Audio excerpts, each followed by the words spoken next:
বাংলা নাট্য জগতে অপূর্ব ও নাজনীন নিহার জুটি ইতিমধ্যে দর্শকদের মন জয় করেছে। তাদের প্রথম যৌথ কাজ মন দুয়ারিতে তাদের রসায়ন দর্শকদের মধ্যে বিশেষ জনপ্রিয়তা পেয়েছিল। এই উপলক্ষে তাদের নতুন নাটক সুইট বালিকা সম্প্রচারিত হয়েছে, যা আবারও তাদের অভিনয়ের মাধুর্য উপভোগ করার সুযোগ করে দিয়েছে। মেঘ বালিকার প্রধান চরিত্রে আবিদ ও লায়লা। আবিদ লায়লার বড় ভাইয়ের ঘনিষ্ঠ বন্ধু এবং তাদের পারিবারিক সম্পর্ক অত্যন্ত ঘনিষ্ঠ। লায়লা ইন্টারমিডিয়েট এর ছাত্রী, আবিদের প্রতি গভীর ভালোবাসা অনুভব করে, যা তার বয়স ও পরিস্থিতির তুলনায় তীব্র ও আবেগপূর্ণ। তবে এই সম্পর্ক পারিবারিক বন্ধনকে জটিল করে তোলে যখন লায়লার ভালোবাসা পারিবারিক সম্পর্কের মধ্যে উত্তেজনা সৃষ্টি করে। নির্মাতা জাকারিয়া শৌখিনের পরিচালনায় নাটকটি বাস্তব জীবনের সম্পর্কের জটিলতা ও আবেগকে দক্ষতার সাথে উপস্থাপন করেছে। অপূর্ব ও নিহার অভিনয় নাটকের মাধুর্য সৃষ্টি করেছে। অপূর্বের অভিজ্ঞতা ও নিহার সতেজ উপস্থিতি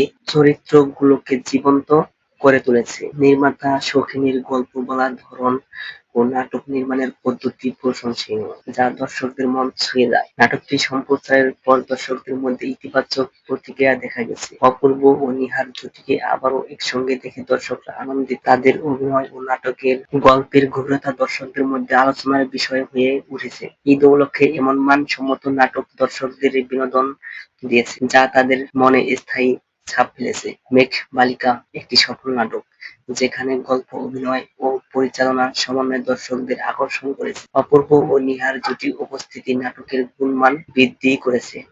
জাকারিয়া শৌখিনের পরিচালনা ও গল্প বলার ধরন প্রশংসনীয়, যা নাটকটিকে স্মরণীয় করে তুলেছে। ঈদ উপলক্ষে এমন মানসম্মত নাটক দর্শকদের জন্য একটি বিশেষ উপহার। নাটকটি ধূপঝা এন্টারটেইনমেন্টের ইউটিউব চ্যানেলে প্রচারিত হয়েছে। ইচ্ছুক দর্শকরা এই চ্যানেলে গিয়ে নাটকটি উপভোগ করতে পারেন। আজ এ পর্যন্ত। ভিডিওটি ভালো লাগলে লাইক, কমেন্ট ও শেয়ার দিতে ভুলবেন না।